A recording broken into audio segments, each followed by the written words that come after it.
الگ خصوصیت سے جوانی کے لیے سوال کریں گے کہ تمہاری جوانی تم نے کہاں کھپائی، یہ بتاؤ۔ اسی واسطے یاد رکھو جوانی کے اندر جو عبادت میں آیا، اللہ کے رسول صلی اللہ علیہ وسلم نے ان نوجوان صحابہ کو جو باتیں اور جو منزلتیں اور جو عظمتیں عطا کی ہے نا جی، آپ سیرت کی کتابوں میں پڑھیں گے تو یہ دراصل معمر بڑے بڑے صحابہ کو نہیں ملا۔ آپ کو میں ایک واقعہ بتلاؤں، ایک نوجوان ترین صحابی ہے، ہاں بڑے پیارے صحابی ہیں جن کا نام نامی اسم گرامی حضرت معاذ بن جبل ہے۔ بالکل 18 میں اسلام قبول کیا، جوانی کی عین عمر 18 سال میں، اور 18 سال ہی اصل میں کیا ہے، زندگی پائی۔ ہاں 18 سال میں اسلام قبول کیا اور 18 سال کی اسلامی زندگی پائی۔ 2 18 کتنے ہوئے؟ کتنے بھائی ہوئے؟ 36 برابر بولتے ہیں۔ میکس میں پاس کی تمہیں؟ اچھا خیر، 36 سال کے لگ بھگ عمر میں وفات پائی۔ ہاں لیکن علم کے ایسے سمندر تھے کہ خود رب العالمین کی طرف سے جو رحمت للعالمین اس دنیا میں تشریف لائے، ان کے زبان سے یہ الفاظ نکلے کہ اعلمهم بالحلال والحرام معاذ بن جبل۔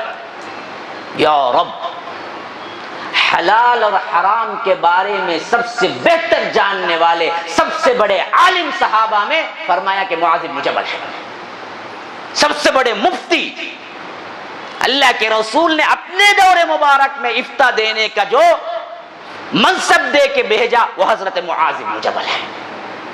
اتنی بڑی پوزیشن۔ ایک مرتبہ حضرت معاذ ساتھ میں تھے تو حضرت معاذ کو یوں کھندے سے لگا لیا، یوں کھندے پہ ہاتھ رکھا اور اپنے آپ سے چمٹا لیا اور فرمایا کہ واللہ انی لاحبک یا معاذ، اللہ اکبر۔ فرمایا کہ اے معاذ، اللہ کی قسم میں تم سے محبت رکھتا ہوں۔ ہاں یہ لفظ کسی صحابی کو اللہ کے رسول صلی اللہ علیہ وسلم نے نہیں کہا۔ صدیق اکبر خود کہتے تھے کہ اللہ کے رسول، اللہ کی قسم میں آپ سے محبت رکھتا ہوں۔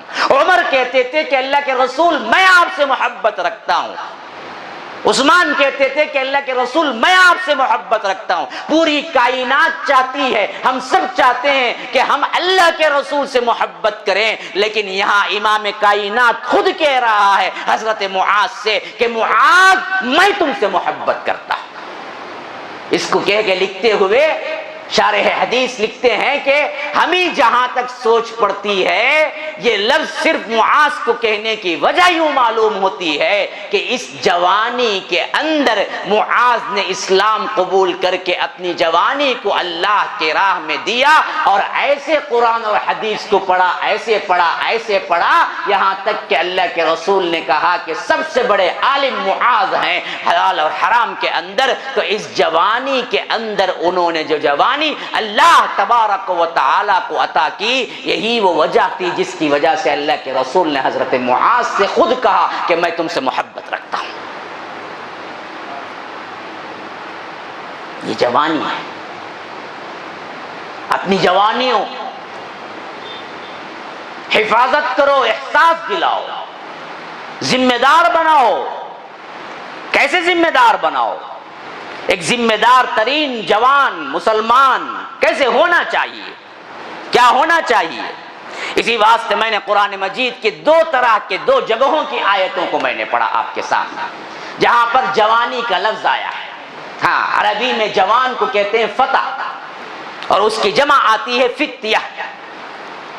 میں نے ایک جگہ فرمایا اللہ تبارک و تعالی یہ لفظ استعمال کیا ہے سورہ انبیاء میں، قالوا سمعنا فتى یذکرہم یقال لہ ابراہیم۔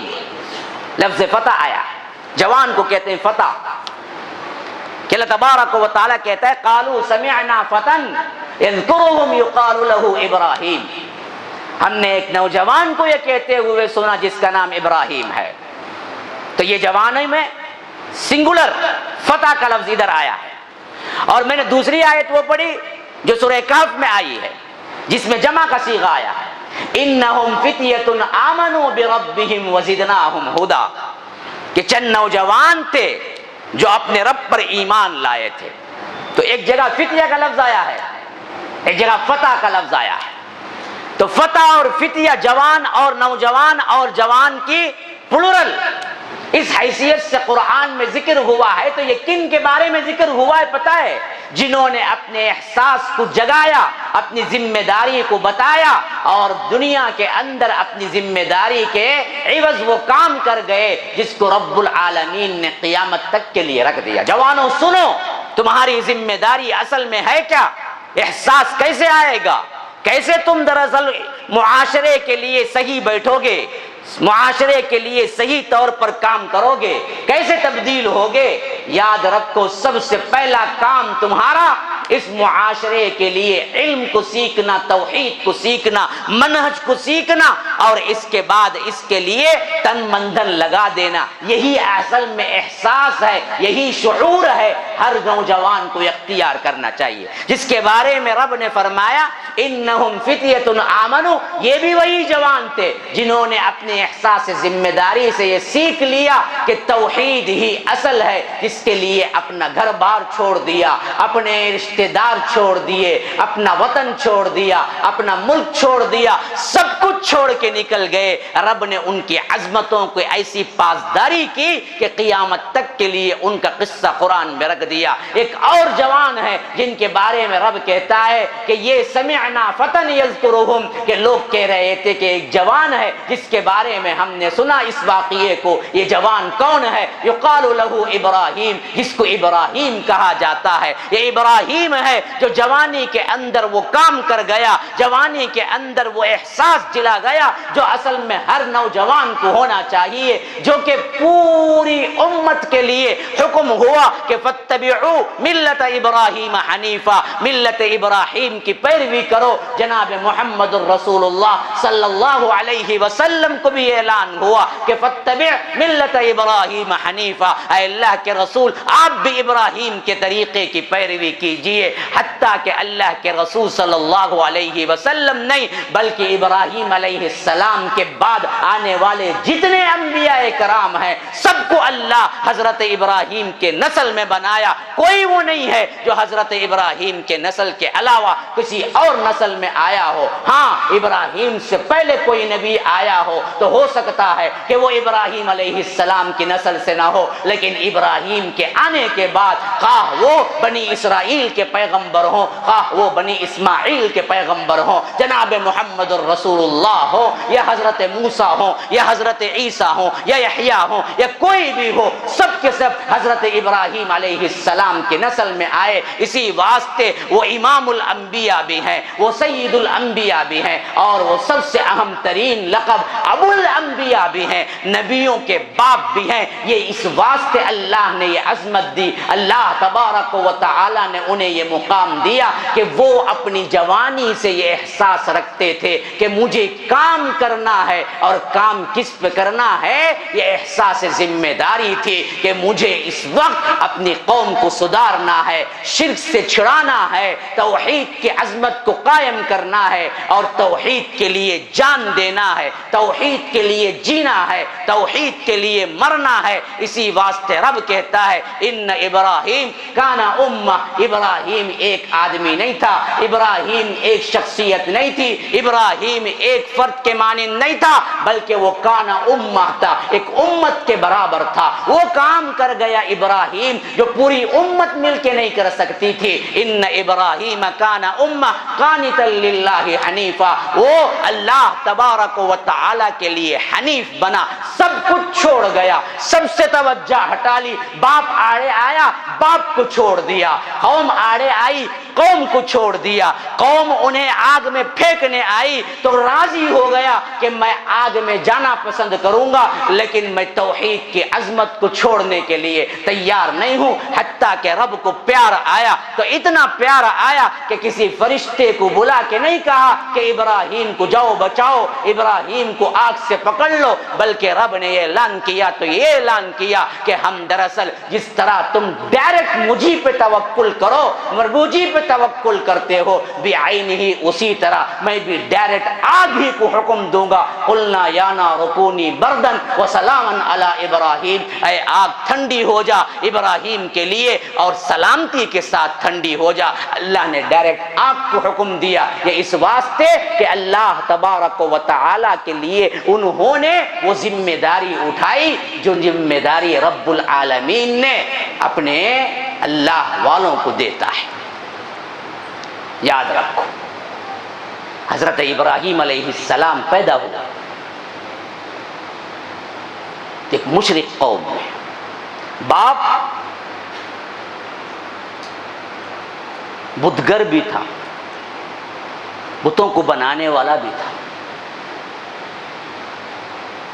اور خود اپنے لیے سجدہ بھی کرواتا تھا، قوم کا بہت بڑا پجاری بھی تھا اور اس کو بھی پوجا جاتا تھا۔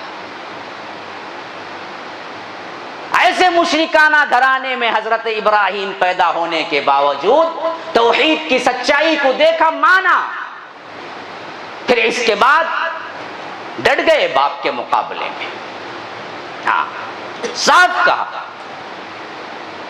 ابا جان آپ کیوں ایسی چیزوں کو پوچھتے ہیں؟ لم تسمعوا ما لا، جو نہ سنتی ہیں نہ جو کام دیتی ہیں، جو نفع و نقصان کا اختیار رکھتی ہیں۔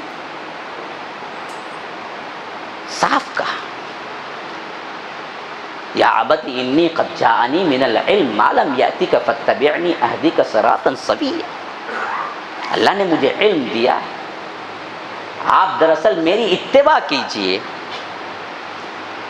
یا ابت لا تعبد الشیطان ان الشیطان کان للانسان، شیطان کی پیروی مت کیجئے، باپ کو سنا رہے ہیں توحید کی عظمت کو جانا تو باپ کے آگے کھڑے ہو کے بولنا، انہوں نے عار محسوس نہیں کیا باپ کو۔ اب باپ غصے میں آیا، اس نے کہا لارجمنک، ہم تمہیں سنسار کر دیں گے۔ کہا کہ جو چاہے کرو، قال سلام علیک ساستغفر لک ربی، میں تمہارے لیے استغفار کرتا رہوں گا۔ پھر اس کے بعد اللہ تبارک و تعالیٰ کہتا ہے کہ سبق سکھانا چاہا تو قوم کے مقابلے میں اکیلے ڈٹ گئے، پوری قوم۔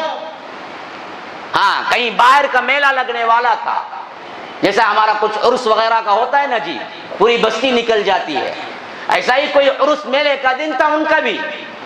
انہوں نے ابراہیم کو بلایا، آؤ چلو تم بھی۔ وہ ان کے ساتھ جانا ہی نہیں چاہتے لیکن اکیلے تھے۔ انہوں نے عجیب بات کہی، قرآن ذکر کرتا ہے سورہ صاد کے اندر، حضرت ابراہیم نے کہا کہ فقال انی سقیم، بھائی دیکھو میں بیمار ہوں، میں آ نہیں سکتا۔ اب ان لوگوں نے سمجھا کہ یہ بیمار ہیں جسمانی، اصل میں وہ بیماری کا ذکر جو کر رہے تھے وہ روحانی تھی، کہ تمہارے شرک کی وجہ سے میں پہلے ہی بیزار ہوں، میرا دل پہلے ہی کیا ہے زخمی ہے، میں تمہارے ساتھ آؤں کہاں سے؟ تو قوم کے لوگوں نے دیکھا کہ یہ کہتے ہیں کہ بیمار ہیں، تو اس بات سے چھوڑ کے چلے گئے۔ ہاں اب یہ چلے گئے تو حضرت ابراہیم نے سوچا کہ سبق سکھانا ہے ان کو، فقال انی سقیم فتولوا عنہ مدبرین، پھر پلٹے وہ، فراغ الی آلہتہم فقال الا تاکلون، اب سیدھے گئے ان کے بت خانے میں، وہاں پر نظر و نیاز کی چیزیں پڑی ہوئی تھی۔ آپ بھی جائیں گے ہمارے درگاہوں میں چلے جائیں، آپ دیکھیں گے کوئی بوندی لے کے جا رہا ہے، کوئی کیا چادر چڑھا رہا ہے۔ اب وہ بوندی وہ چادر وغیرہ ان کو پہنچتی ہے کیا؟ ان کو پاپ بیچارے کو پتہ بھی نہیں ان کو کون چادر لایا کون بوندی لایا۔ وہ بوندی پھر کو کیا کرتی، وہاں کے دکان کو پہنچ جاتی، آدھا کلو بوندی سے وہ جاتی، سو رات تک آدھا کلو بوندی سرکولیٹ ہوتی چلتی، نیچے گیا پھر اوپر آ گیا، وہ بیچ ڈالتا ہوں، وہ گورنمنٹ کو بھی معلوم ہے۔ یہ پورا چکر بزنس کا بول کے، اسی واسطے کیا ہے درگاہوں پہ ٹیکس ہے، معلوم آپ کو؟ مسجد میں ٹیکس نہیں ہے، کون سی مسجد کو بھی ٹیکس نہیں ہے، گورنمنٹ کو ہی معلوم، یہاں کیا بھی نہیں، لوگ پورے خالی ہاتھ آتے لے کو جاتے ہیں، وہاں نہیں، لے کو آتے خالی ہاتھ جاتے ہیں، تو لے کو آتے نا، جو بھی نظر نیاز سب بزنس چلتا معلوم اسے، تو برابر دینا اسے بھی ٹیکس، ہنڈی کھلی تو برابر گنتا۔ ہاں میں ایک مرتبہ ایک بہت بڑا جلسہ تھا، یہی بات میں نے کہی، وہ ہمارا ایک پروگرام کسی جگہ یاد نہیں آ رہا، وہاں پر بھائی یہ جو سراؤنڈنگ میں دکانیں لگی ہوئی ہوتی ہیں کہ نظر نیاز کی چیزیں لے جا کے جو چڑھاوے چڑھاتے ہیں درگاہوں پر، وہ چڑھاوے کچھ ہی دیر وہاں رہتے ہیں، پھر وہ سرکولیٹ ہوتے ہوئے انہی دکانوں پہ آ جاتے ہیں، پھر بکاؤ مال بنتا ہے، پھر پہنچتے ہیں کہ صبح کی آدھا کلو کی بوندی رات تک چلتی رہتی ہے، وہ بوندی پھر ریٹرن وہاں آ جاتی ہے، سے معلوم اسے حضرت نیچے سے نہیں جاتے، اب انہوں کھائے تو ڈرینیج سسٹم تو نہیں ہے جانے کے واسطے باہر کہاں تبھی، تو انہوں کھاتے بھی نہیں نہ، وہ ڈرینیج سسٹم ہے نیچے کچھ بھی نہیں ہے، تو جاتا نہیں اندر کیا بھی، وہ تو سب کو بھی معلوم، تو ریٹرن آتا۔ تو بیان جیسے ہی کر کے میں نیچے اترا نا، ایک بندہ بھاگتا ہوا ہے، کہا کہ مولانا اللہ کی قسم آپ نے جو کہا ہے اس کا میں عینی شاہد ہوں۔ میں نے کہا کہ ایسے کیا بات ہے بھائی؟ کہا کہ میں بھی اصل میں یہ خانوادہ ہے جو بھی بڑے بڑے ہوتے ہیں نا جی درگاہوں کے متولی، اسی خاندان سے ہوں، پلٹ کے آیا، اللہ نے ہدایت دی، انہی خاندان کے ساتھ تھا، اور میرے بھی سرگردگی میں ایک درگاہ چلتی تھی، اور مجھے خود معلوم ہے کہ جب بوندی وغیرہ کیا ہے کلو کے حساب سے جڑ جاتی تو ہم پھر اسی دکاندار کو بھیجتے کہ پھر بیچو، پھر لا کے یہاں پر دیں گے، وہ میں پھر ریٹرن بھیجوں گا، آدھا 1 کلو کی بوندی رات تک چلتی رہتی ہے۔ جو بات آپ کہہ رہے ہیں اس کا میں عینی شاہد ہوں۔ تو یہ نظر و نیاز کے جو چڑھاوے ہوتے ہیں نا، وہ سب کو معلوم، وہ کھاتے نہیں، وہ نہ ان کو معلوم ہے، یہ تو الو بناتے ہیں عوام کو۔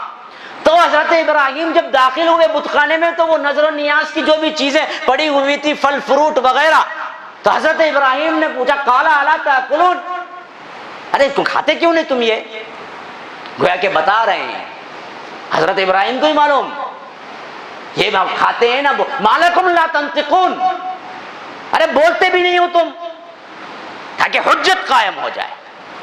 اب بات کر رہے ہیں بتوں سے، مالکم لا تنطقون۔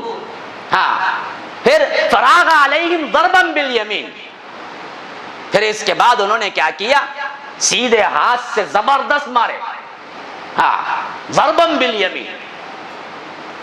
یہاں تو یہ کہا ساتھ میں، لیکن انبیاء میں فرمایا اللہ تعالیٰ نے فَجَعَلَهُمْ جُذَاذًا إِلَّا كَبِيرًا لَهُمْ لَعَلَّهُمْ إِلَيْهِ يَرْجِعُونَ۔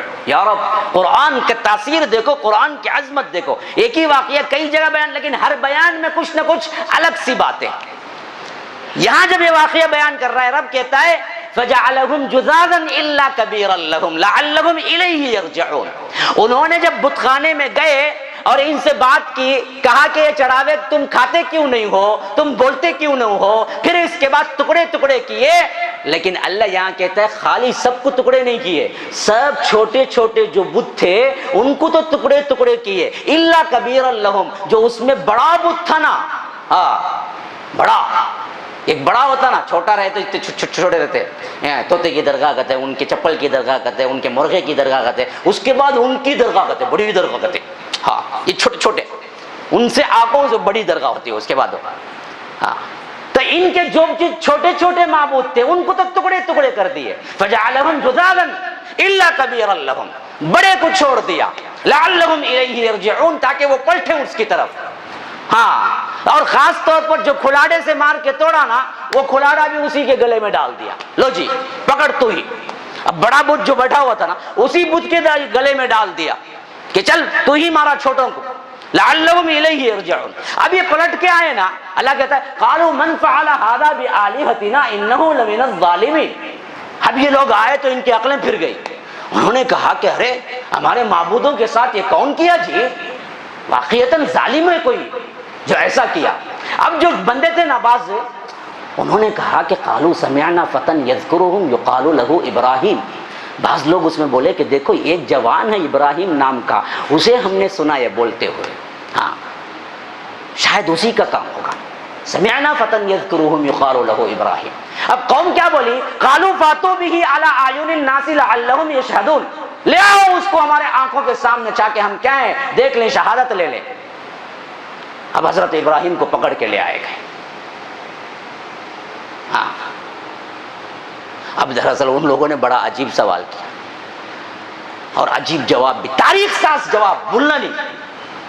اب جب حضرت ابراہیم آ گئے، حضرت ابراہیم کے سامنے پوری قوم، بڑے بڑے کفار کے پہاڑ کھڑے ہوئے ہیں، لیکن جوان کو جب ایمان کی مضبوطی آتی ہے نا جی، پرکھا کی بھی کوئی حیثیت نہیں رہتی۔ بوڑھا ہوتا تو دراصل کیا ہو جاتا، ذرا اوپر نیچے ہو جاتا۔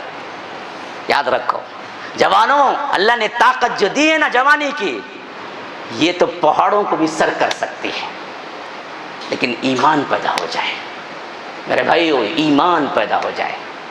ہاں، اگر جوانی سے ایمان نکل جائے پھر تو مکی کی طرح وہ تھر تھر کانپنے لگتا ہے، اس کے اندر کوئی طاقت نہیں ہوتی۔ بعض جوانوں کو میں نے دیکھا، کبھی کبھی خدمت کے لیے آ جاتے ہیں میرے پاس، کہ اگر ان کو ایک گلاس پانی ڈالو بولے تو یوں تھر تھر تھر کانپتا۔ کیا اپنی جوانی بربادی کر دی اس نے۔ جوانیت میں کیا ہے، غلط خیالات میں، غلط عادات میں، مزنی میں پڑ گیا۔ مجھے کہنے دو، آج کون سا جوان نہیں جو اس مجزنی سے بچا ہوا، ہینڈ جاب جسے بولتے ہیں، حرام ہے۔ ہمارے جوانوں کی طاقت اسی میں برباد ہو رہی ہے۔ اگر تمہیں شہوت ہے شادی کر لو، کنٹرول نہیں ہے شادی کرو، حل اس کا وہ ہے، حل اپنے ہاتھ سے نکاح کرنے میں نہیں ہے، حرام ہے وہ، اور جوانی چلی جاتی ہے۔ اسی واسطے جوڑے شادی ہوتے ہیں، سال سال بچے نہیں ہوتے۔ وجہ کیا ہے؟ آج بیماری عام ہے، بولی صاحب 10 سال ہو گئے بچے نہیں، 4 سال ہو گئے بچے نہیں، 2 سال ہو گئے بچے نہیں۔ کہاں سے بچے ہوں گے جی؟ جوانی کی منزل میں قدم رکھتے ہی گندی فلمیں دیکھنا اور اپنے آپ کو کیا ہے مزنی کرنا، اس حیثیت سے خود کو برباد کر لیا، کھوکھلے بن گئے اندر سے، تو بچہ ہوگا کہاں سے تمہیں؟ بیوی کے لائق رہے تو نہ بچہ ہوگا، بیوی کے لائق ہی نہیں ہے۔ بربادی تو تم نے اپنے خود سے، اپنے گڑے، اپنے ہاتھ سے تم نے خبر کھود لی ہے۔ ایمان آ جائے تو پھر پہاڑ بنتا ہے جوان، ایمان نکل جائے تو پھر کھوکھلا بن جاتا ہے، کھوکھلی ہڈی کی طرح اور کھوکھلی لکڑی کی طرح بن جاتا ہے، دیکھنے کا رہ جاتا ہے لیکن کچھ ہے نہیں اس کے اندر، تھر تھر کانپتا ہے۔ کتنے جوان ہیں سیکریٹریز کے پاس بیٹھے ہوئے ہیں، جبکہ انہیں بہترین کارکردگی کرنا چاہیے تھا، لیکن اپنی جوانی برباد کر چکے۔ کوئی نشی بن چکا ہے، کوئی کیا ہے نشے میں لت پت ہے، کوئی اور عادت میں گرفتار ہے، کوئی اور عادت میں، اور ماں باپ پریشان حال ڈاکٹر کے پاس لے جا کے بیٹھے ہوئے ہیں کہ یہ نہ کچھ کام کا ہے، نہ کچھ پڑھائی کا ہے، نہ کچھ ڈھنگ کا کام کرتا ہے، میرے بچے کو اچھا کر دو، یہ فلاں کی لت میں پڑا ہوا ہے، یہ فلاں کے نشے میں پڑا ہوا ہے۔ یہ ہماری کیا ہے نسلیں ہیں۔ کیوں بگڑ گئے؟ ایمان چلا گیا۔ ایمان ہوتا پھر کائنات کی پوری قوت سامنے آ جائے، نوجوان کو سر نہیں کر سکتی، یہ نوجوان ہے۔ تو حضرت ابراہیم لائے گئے سامنے، پوری قوم کے سردار کھڑے ہوئے ہیں۔ انہوں نے پوچھا من فعل ھذا بآلہتنا یا ابراہیم، اے ابراہیم یہ بتوں کو توڑا جو ہمارے معبود ہیں، ان سب کو تو نے توڑا، یہ کام تو نے کیا؟ حضرت ابراہیم بڑے اطمینان کے ساتھ جواب دیا، قال بل فعل، دیکھو انہیں دیکھو اسے بڑی بت اور بڑا کھلاڑی بھی پڑا ہوا ہے، دیکھو اس کے گلے میں، اسے ذرا پوچھو، قال بل فعل، انہیں کیا ہوں گا، کبیرہم ھذا، دیکھو سب سے بڑا ہے انہیں چاہیے۔ ہاں غصہ کر کو چھوٹے بتاؤں اس بورا کو کیا کیا انہیں، غصے میں آ کو توڑ ڈالا جس طرح، پوچھو اس سے پوچھو۔ قال بل فعل کبیرہم ھذا فاسألوہم ان کانوا ینطقون، یہ بڑا ہے اس سے پوچھو اگر یہ بولتا ہے، اگر یہ بولتے ہیں تو اس سے پوچھو۔ فرجعوا الی انفسہم، یا رب کیا انداز ہے قرآن کا، اللہ کہتا ہے فرجعوا الی انفسہم، ایسا تماچا تھا یہ مشرکوں کو، اللہ کے علاوہ دوسروں کو پکارنے والے جتنے لوگ ہیں نا ان سب کو ایسا زناٹے دار تماچا تھا جو ڈائریکٹ ان کے دماغ پہ لگا، ہے نا برابر ہے نا، اگر یہ ہماری حاجتوں کو پوری کرتا ہے تو آخر ہم اس سے پوچھیں کیوں نہیں؟ اگر اس سے پوچھ نہیں سکتے، انہیں جواب نہیں دے سکتا، تو پھر اسے ہم پوچھتے کیوں؟ ہاں؟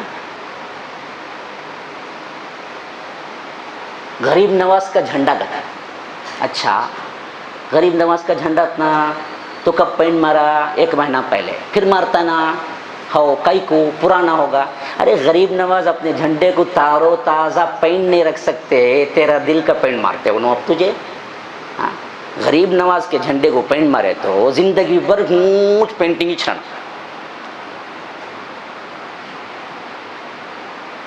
پھر کئی کو پینٹ اس کا کیا ہے ختم ہوا، پھر پھول رکھتا، شام کو لے لگا غریب نواز کا جھنڈے کو پھول رکھنا کا تھا، دوسرے دن کیا ہوتا وہ پھول نکال دوسرا رکھتا، کئی کوڑے رکھا مرجھا گیا وہ نکال کو پھینک کو دوسرا، کہ رے ان کے پھول کو انہوں ترو تازہ نہیں رکھے، تیرے پھول کو رکھیں گے؟ عقل نہیں تجھے؟ غریب نواز کے جھنڈے کو 1 مرتبہ پھول رکھے تو وہ پھول مرجھاناش نہیں، کبھی بھی ترو تازہ چھانا، تب کا تو ان کو بھی پاور ہے بول کو مطلب اود بتی لا کو رکھتا سر بول کے کیا ہے جلے کو ختم ہو جاتی۔ غریب نواز کے اود بتی ختم ہونا نہیں ہونا نہیں، جلے کوش نہ رہنا، ہاں کہیں ختم ہوئی وہ؟ عقل نہیں ذرا بھی سوچ سکتے نہیں؟ اللہ عقل دیا ہے نہیں؟ جب ان کے خود کے اسے تم نہیں کر سکتے، اتنا پاور بھی ان کو نہیں ہے، تو تمہاری پگڑی کیا جی بنائیں گے؟ تمہاری قسمت کیا بنائیں گے؟ انہوں خود کی قسمت نہیں بنا سکے نا، اتنی بھی سوچ نہیں کیا؟ اتنی بھی عقل نہیں؟ اللہ کی توحید کو ماننے کے لیے اتنا کافی نہیں؟ تو اسی لیے اللہ کہتا ہے کہ فرجعوا الی انفسہم، وہ اپنے دلوں کی طرف اپنے نفسوں کی طرف پلٹے، کیونکہ یہ سوال ان کے دماغوں کو ٹچ کر گیا۔ ہاں ہم ان سے پوچھ بھی نہیں سکتے، یہ بولتے بھی نہیں ہیں، تو فرجعوا الی انفسہم فقالوا انکم انتم الظالمون، اپنے آپ میں کہنے لگے بے شک ہم ہی ظالم ہیں۔ ایک لحظے کے لیے، ایک لمحے کے لیے انہیں معلوم ہوا ہم ہی ظالم ہیں، ہم ہی خطا کار ہیں، ہم ہی اصل میں دیوانے بنے ہوئے ہیں، ہم ہی اللہ کو چھوڑ کر دوسروں کو پکارتے ہیں جو کہ نہیں کر۔ لیکن اللہ کہتا ہے ثم نکسوا علی رؤوسہم، جھٹ پلٹے پھر۔ یہی ہوتا ہمارے بزرگوں کو آپ بولو توحید، ان کو اندر سے کچھوکے لگتے، بچہ کیا کرتے بھی چھوٹی عمر کا رہتا ہے برابر بولتا ہے، لیکن اندر سے شیطان بولتا تو آج مان لیا گا تو پھر تمہاری عزت ہی کیا رنگی، چھک پڑ رہتا ہوں کہ رے جمعہ 8 دن نہیں تو مجھے بولتا کہ وہاں سے قصہ پلٹ، پھر سوچتا نہیں انہیں، وہاں سے بھول جاتا۔ ثم نکسوا علی رؤوسہم، فوراً پلٹے اپنے پاؤں کے بل، اپنے سروں کے بل۔ ہاں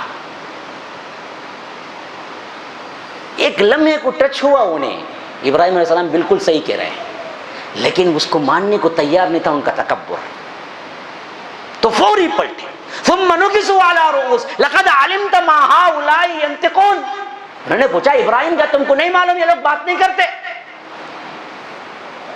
آ گئی بات زبان، خود ہی بول پڑے، کیا تم کو معلوم نہیں وہ بات نہیں کرتے؟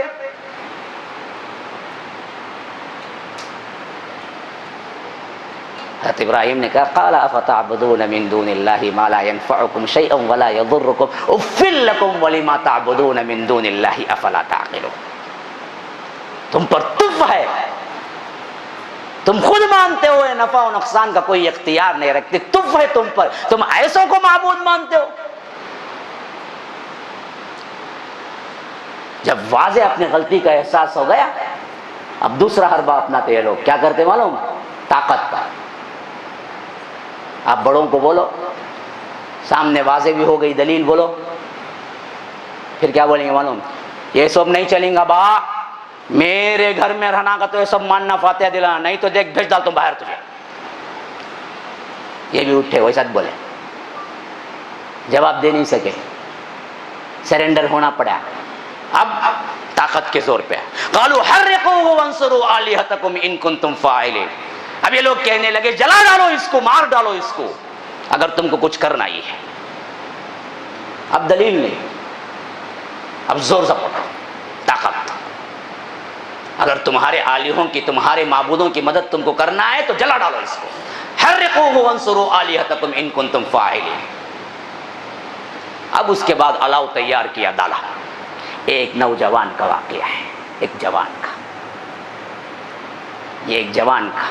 جوانوں سنو، اصل یہی کام ہے تمہارا، یہی احساس ذمہ داری ہے. خود بنو، سیکھو، تن من دھن لگاؤ، پھر پوری زندگی توحید کے لیے. تو یاد رکھو معاشرے کے ہر عمل سدھر جائے گا. وقت کی اہم ترین ضرورت ہے. تمہیں کرنا کیا ہے؟ توحید کو سیکھو. ادھر ادھر ہانکو، ادھر ادھر جھانکو نہ. تم کو خود پتا نہیں ہے، علم حاصل کرو. پہلا زینہ ہے علم کا.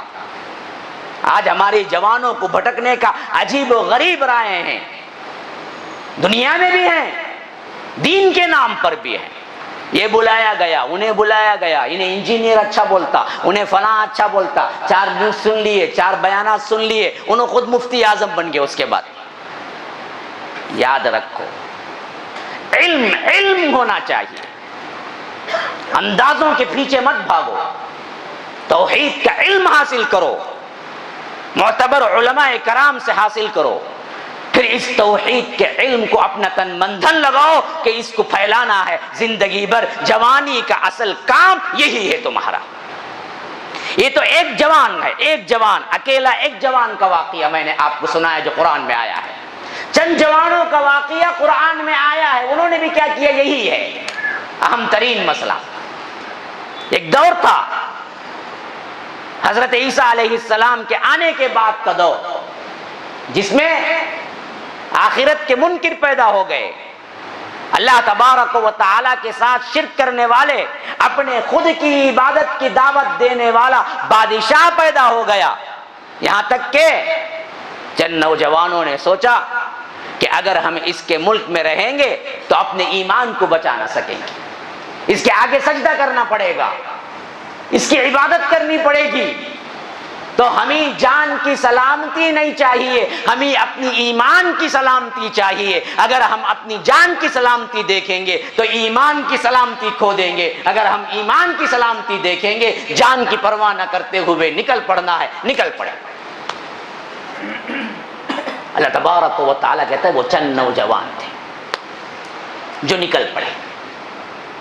کہاں نکلے؟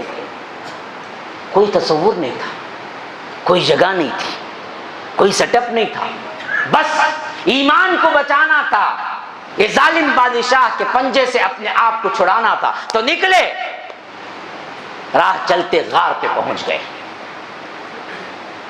اب اس غار میں اپنے آپ کو چھپا لیا، اس واسطے کہ کہیں یہ بادشاہ کے کارندے اور یہ بادشاہ کے سنتری پکڑ کے نہ لے جائیں. غار کے اندر چھپ گئے، اور اس غار میں جو چھپ کے پڑے، اللہ تبارک و تعالیٰ کہتا ہے وَلَبِثُوا فِي كَهْفِهِمْ 300 سِنِينَ وَازْدَادُوا 9 309 سال کے لیے اللہ نے انہیں صلح ہی دیا. 309 سال، ہاں 309 سال صلح دیا. اللہ نے انہیں محفوظ کر دیا. 309 سال بعد اٹھے. وَكَذَلِكَ بَعَثْنَاهُمْ لِيَتَسَاءَلُوا بَيْنَهُمْ. اٹھ کے ایک دوسرے سے پوچھنے لگے، ارے بھائی ہم کتنی دیر سوئے؟ قَالَ كَمْ لَبِثْتُمْ. کتنے دن رہے ہم ایسی حالت میں؟ اب ان میں سے ایک دوسرے کو جواب دینے لگے، لبثنا بعضا او بعض یوم، لبثنا یوما او بعض یوم. یہ تو کیا ہے، بعض حصہ رہے یا بعض دن یا ایک دن کا کچھ حصہ، کیونکہ رات سوئے تھے تو صبح لگ رہی تھی، یا صبح سوئے تھے تو رات لگ رہی تھی. انہوں نے سوچا کہ کیا ہے، ہم ایک رات رہے یا دن کا کچھ حصہ رہے. اب ان میں سے ایک نے کہا کہ بھائی کتنا رہے کیا رہے یہ تو ہم بعد میں رکھیں گے. فَبَعَثُوا أَحَدَكُمْ بِوَرِقِكُمْ هَٰذِهِ إِلَى الْمَدِينَةِ فَلْيَنظُرْ أَيُّهَا أَزْكَىٰ طَعَامًا فَلْيَأْتِكُمْ بِرِزْقٍ مِّنْهُ وَلْيَتَلَطَّفْ وَلَا يُشْعِرَنَّ بِكُمْ أَحَدًا. مسئلہ یہ ہے کہ بڑی بھوک لگی ہوئی ہے، اور ہمارے کسی بندے کو ان میں سے جو ہم چھپے ہوئے ہیں ان کو ہم پیسہ دے کے، سکہ دے کے بھیجیں. فَبَعَثُوا أَحَدَكُمْ بِوَرِقِكُمْ هَٰذِهِ إِلَى الْمَدِينَةِ. وہ شہر جائے اور وہاں پر اچھا کھانا کہاں ملے اس سے بات چیت کر کے اچھا کھانا لے آئے تاکہ ہم کھا سکیں. اب وہ بندہ لے کے نکلا. جب وہ بندہ لے کے نکلا، دیکھا کہ کسی جگہ خبز بن رہا ہے، روٹی بن رہی ہے، تو وہ جا کے کہا کہ مجھے روٹی دو، اور سکہ نکالا، 309 سال پرانا سکہ اٹھا کے دیا۔ تو دکاندار پریشان ہو گیا کہ یہ کہاں سے آ گیا جی؟ اس نے کہا کہ دیکھ خزانہ ہاتھ لگا ہے کیا؟ کہا کہ کہے کا خزانہ؟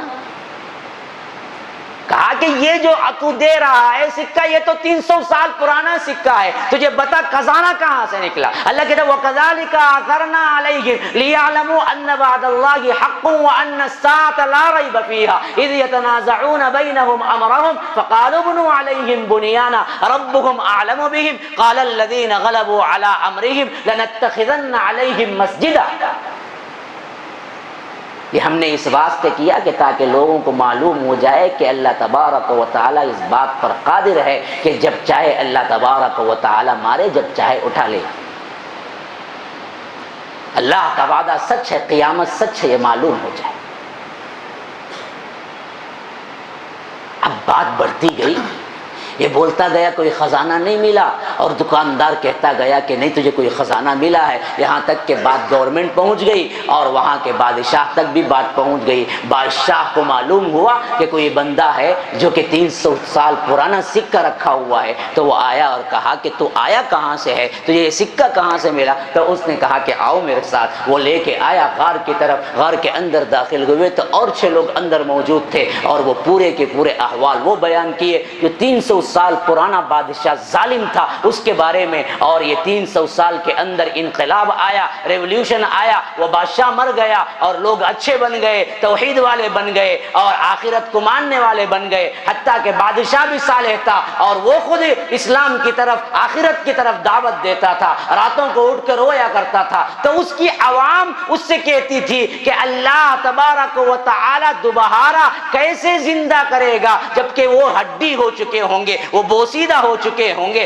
تو بادشاہ راتوں میں اٹھ کے دعا کرتا تھا کہ اللہ میری رعایا کے لیے کوئی نشانی مقرر کر دے تاکہ میں ان کو سمجھا سکوں کہ اللہ تبارک و تعالی دوبارہ اٹھا کھڑا کرنے پہ قادر ہے۔ اللہ یہاں بادشاہ کی دعا قبول کرتا ہے، یہاں یہ بندہ باہر آتا ہے اور یہاں روٹی لینے پہنچتا ہے اور بات بادشاہ کو پہنچتی ہے، بادشاہ کو معلوم ہوتا ہے 309 سال پرانا کوئی سکہ رکھا ہوا ہے۔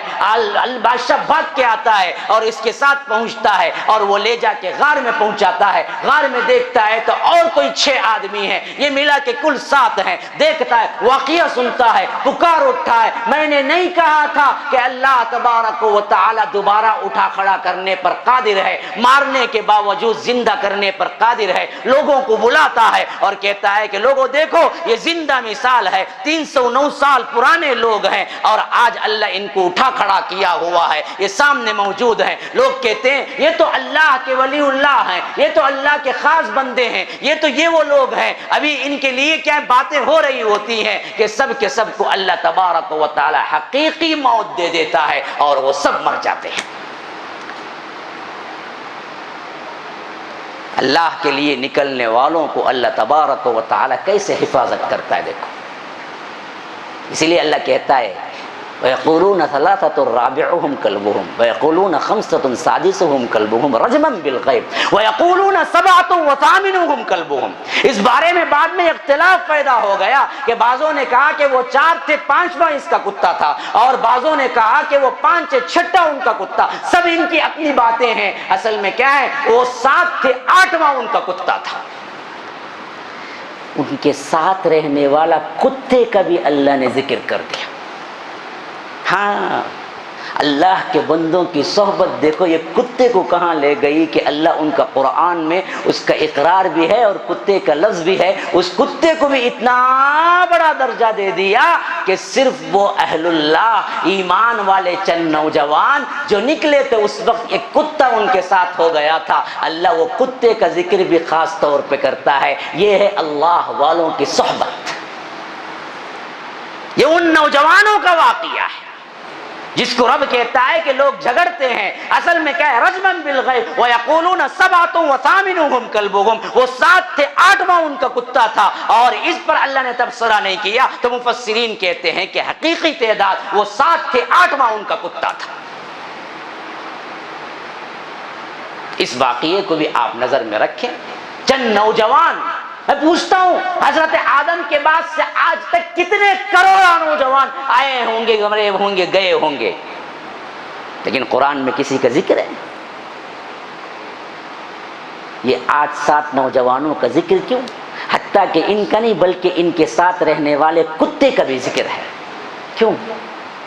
انہوں نے اپنی ذمہ داری کو نبھایا، احساس توحید کا لایا اور اپنی زندگی میں جان مال سب کچھ چھوڑا، توحید کی حفاظت کی. اس حیثیت سے غار میں چھپے، اللہ نے انہیں ایسے بچایا کہ بادشاہ کی نسلوں کو بھی مٹا دیا. 309 سال پہ کیا کچھ ہوا کسی کو پتا نہیں، لیکن جب ان کو دوبارہ اٹھایا تو نیک صالح بادشاہ تھا جو دراصل ان کو دیکھ کر اور ان کا ایمان مضبوط ہو گیا.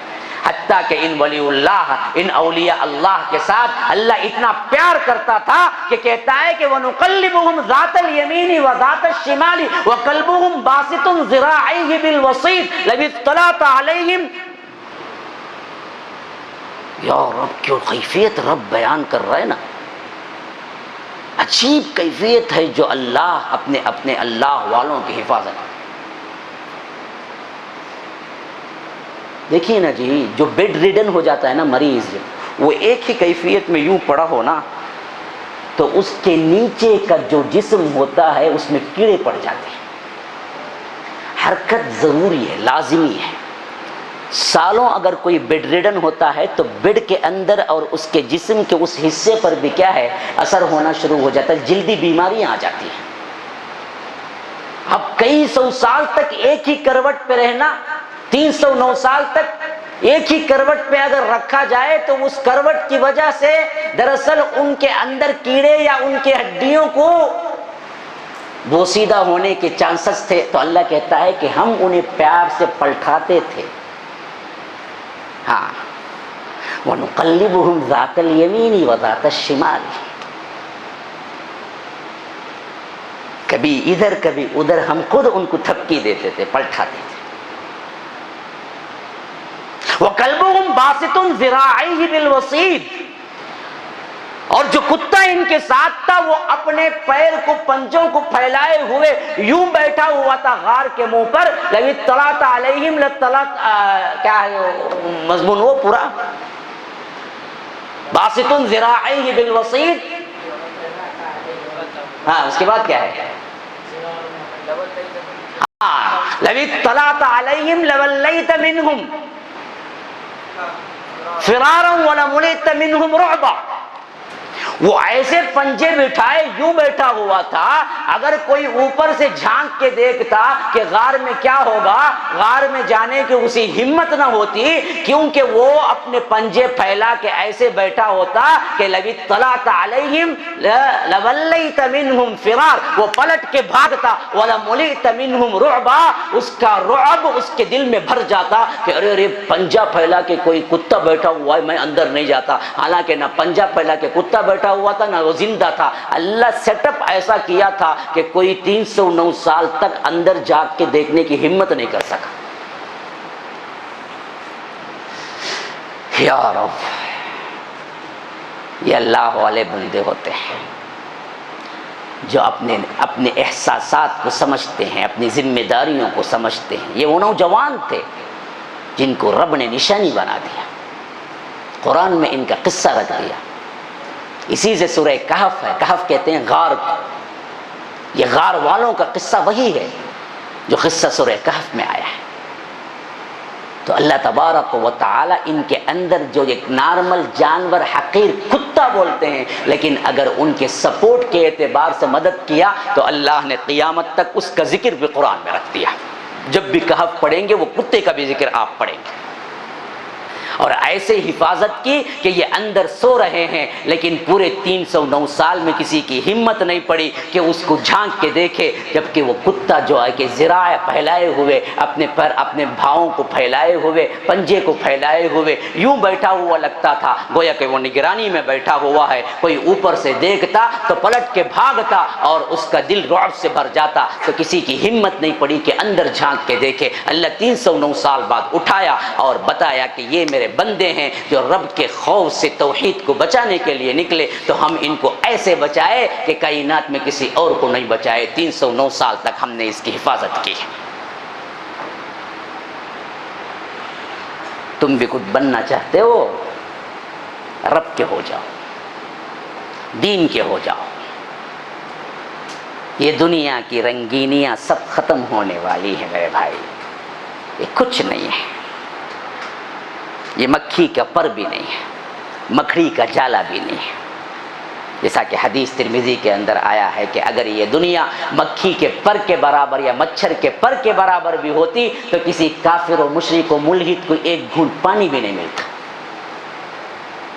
کافر مشرک ملحد سب کو اللہ دنیا دے رہا ہے تو جان لو دنیا کی کوئی قیمت ہی نہیں ہے جو ہر کس و ناکس کو اللہ دیتا ہے۔ دین کی بڑی قیمت ہے جو ہر ایک کو نہیں دیتا، صرف اپنے مخصوص بندوں کو دیتا ہے، اور خاص کر جو جوانی میں دین کے اندر آئے، اپنے احساس کو جگائے اور وقت کی اہم ضرورت کو سمجھے، کیا سوشل سروس کے کام ضروری ہیں ان کو بھی اپنائے، توحید کو اپنائے اور اپنے معاشرے کے سدھار کے لیے تن من دھن لگائے۔ وہ لڑکیاں جو ادھر ادھر گھوم کے اپنا وقت برباد کر رہے ہیں، وہ لڑکے جو اپنے منمانے خواہشات میں اپنی جوانی برباد کر رہے ہیں، ایک بھائی کی حیثیت سے ہم درد مندانہ اپیل کرتے ہیں کہ اللہ کے لیے سدھر جاؤ، بن جاؤ، اپنے آپ کو بدلو، اللہ والے بنو اور اپنے آپ کو اپنی ذمہ داری کو سمجھو۔ آج وقت کی اہم ترین ضرورت ہے کہ نوجوان جاگیں، اٹھیں۔ یاد رکھو دوسری قوموں کے جوان نہیں بلکہ بچہ بچہ جاگ رہا ہے۔ ہم آہ بھی کرتے ہیں تو ہو جاتے ہیں بدنام، وہ قتل بھی کرتے ہیں تو چرچا نہیں ہوتا۔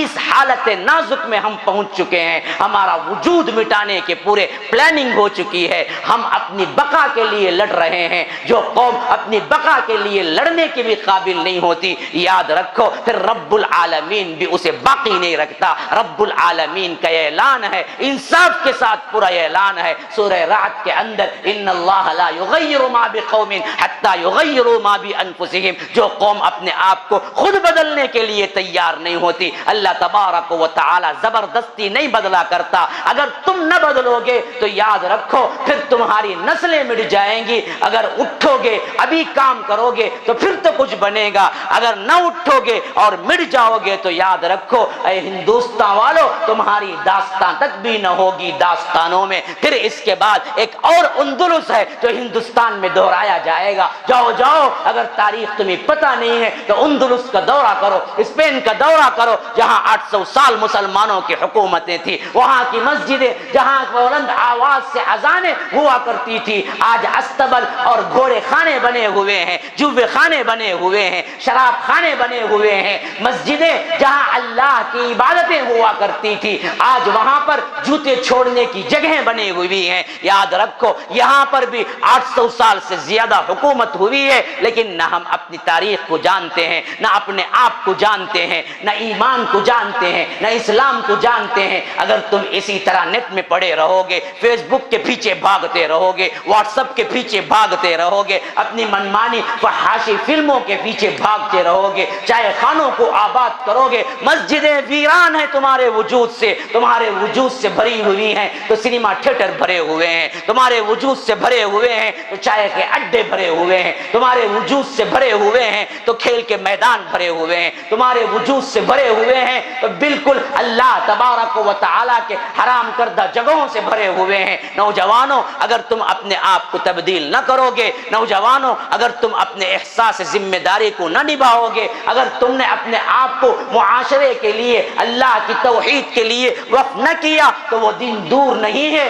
یاد رکھا جائے گا پھر وہ دن دور نہیں ہے کہ رب العالمین ہمیں سزا کے طور پر ہمیں غلام بنا دے، ہمیں دوسرے نمبر کا شہری بنا دے۔ ابھی ہم چھٹکارا پائے ہوئے کوئی 70 سال نہیں ہوئے ہیں، دوسرے ہی نمبر کے شہری تھے۔ جاؤ جاؤ 1940 پر 7 سے پہلے کے آپ اپنے احوال پڑھ جاؤ، کیا کچھ ہو رہا تھا ہندوستان کے اندر۔ تم آزادی حاصل کیے ہوئے کوئی 70-80 سال بھی نہیں لگے، لیکن ایک اور جھپٹا تیار کھڑا ہوا ہے۔ اگر تم نے اس کو نظر انداز کر دیا، تم نے اس کے مطابق کام نہ کیا، اپنے آپ کو کیا ہے قربان نہ کیا، اپنے آرام کو قربان نہ کیا، تو یاد رکھو وہ دن دور نہیں ہے، پھر تمہاری نسلیں تم پر تھوکیں گی، تمہارے قبروں پر تمہیں تھوکا جائے گا، تاریخ میں تمہیں سب سے بڑا غدار کہا جائے گا۔ تاریخ لکھنے والے ہمیشہ تم پر لام تان کرتے رہیں گے۔ یہ وہ قوم تھی جب نازک موڑ تھا تو یہ بدبخت قوم نیٹوں کے اندر، انٹرنیٹ کے اندر، فلموں کے اندر،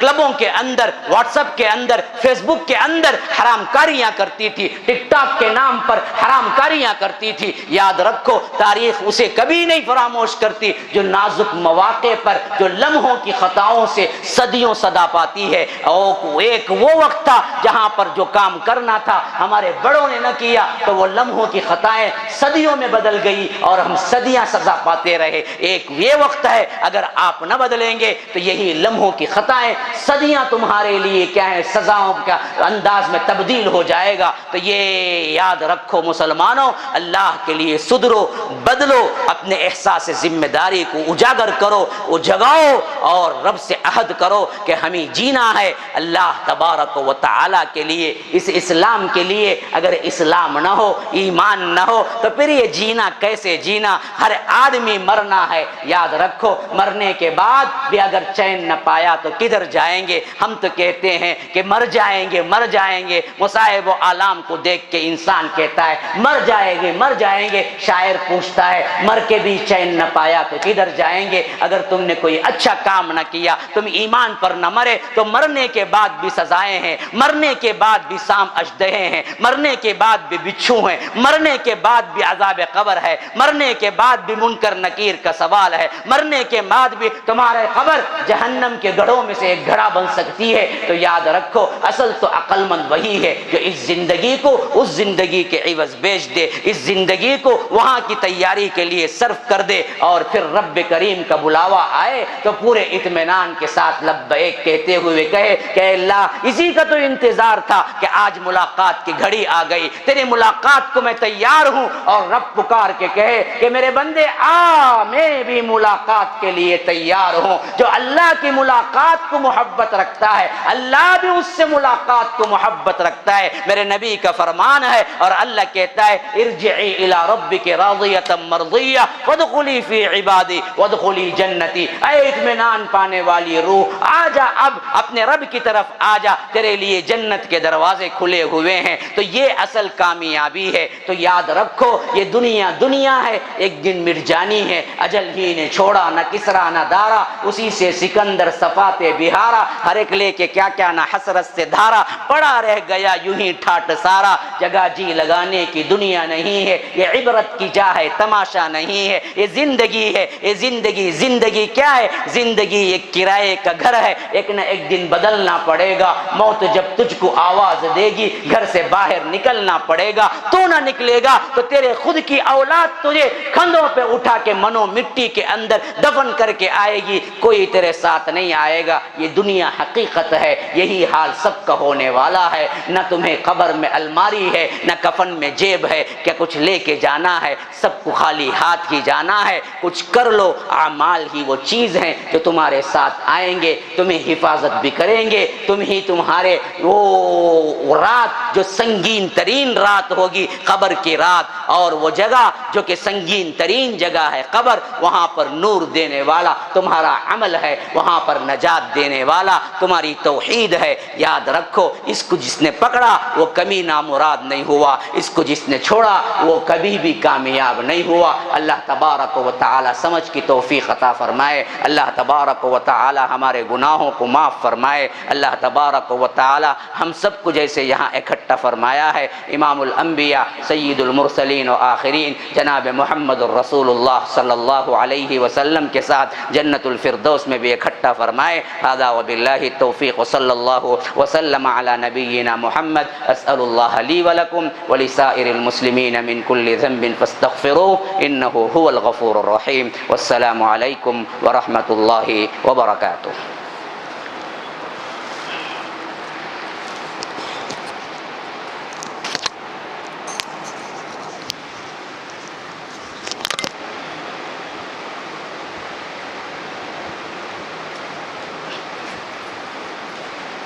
السلام علیکم ورحمۃ اللہ وبرکاتہ. حضرت، میں جمعیت کی جانب سے اللہ تبارک و تعالیٰ کے شکر کے بعد شیخ محترم کا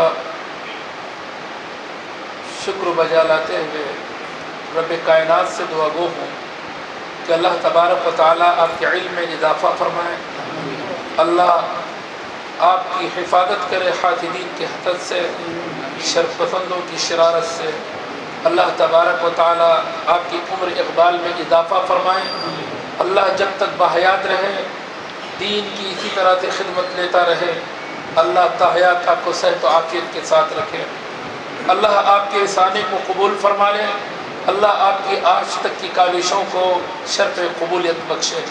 اسی طرح سے میں تمام سامعین سامعات کا بھی تہ دل سے شکریہ ادا کرتا ہوں کہ آپ اپنی قیمتی اوقات کو چھوڑ کر، ہو سکتا ہے آپ کے الگ الگ مصروفیات تھے ہوں گے، لیکن تمام مصروفیات کو بالائے طاق رکھ کر آپ یہاں آئے، کافی دیر سے آپ نے شیخ محترم کے وعظ کو سماعت کیا، لیکن اخیر میں میری گزارش بھی ہے ساتھ میں شکریہ کے ساتھ کہ اس وعظ کو صرف سننا نہ بنائیں بلکہ عمل بنا لیں، عملی زندگی کے اندر لا لیں، اور اخیر کے اندر جو درد تھا اس درد کو دل میں بٹھا لو میرے دوستوں، ورنہ ہمارے وجود کا کوئی مقصد نہیں رہے گا، اس زندگی کا کوئی مطلب نہیں رہے گا، بس آئے اور چلے گئے یہی ہمارا اپنے آپ میں احساس رہے گا، ورنہ تاریخ میں تو ہمارا کوئی وجود باقی نہیں رہے گا۔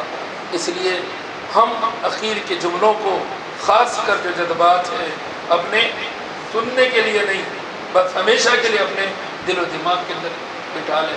اسی طرح یہ رب کا بڑا احسان عظیم ہے کہ الحمدللہ کافی زمانے کے بعد بہترین انداز میں ہمیں مل بیٹھنے کا موقع میسر ہوا، اور اللہ تبارک و تعالیٰ کا یہ بھی احسان ہوا کہ جیسے کاوشیں ہوتی تھی، کوششیں ہوتی تھی کہ ہم آپ حضرات کے سامنے الگ الگ علماء کو، الگ الگ شہروں کو سامنے رکھیں، تو ویسے تو میں سمجھتا ہوں کہ یہ شہر، ہماری یہ جماعت، شیخ محترم کا وقت ملے، ایک سوچنے پہ بھی ایسا لگتا ہے کہ ایسا بھی ہو سکتا ہے، لیکن رب نے کر دیا، ہو چکا ہے۔ تو یہ ان لوگوں کا بھی میں بڑے تہ دل سے شکر ادا کرتا ہوں جنہوں نے شیخ محترم کو یہاں اس جگہ پر لانے کی کوششیں، کاوشیں، جس طرح سے بھی رابطہ کیا ہے، اللہ تبارک و تعالیٰ انہیں بہترین بدلہ دے، اللہ انہیں جزائے خیر دے، اور اللہ تبارک و تعالیٰ یہاں سے جو کچھ بھی ہم نے سیکھا ہے اسے دوسروں تک پہنچانے کی ہم کوشش کرتے رہیں، اور شیخ محترم کا بھی فائدہ تبھی ہوگا میرے دوستو جب ہم عمل کریں گے اور اس کو آگے بڑھائیں گے، تو یہ ثواب جاریہ بھی بنتا رہے گا۔ انہی چند کلمات پر میں امیر محترم کی اجازت سے اختتام اجلاس کا اعلان کرتا ہوں، اور اختتام اجلاس کی دعا شیخ محترم۔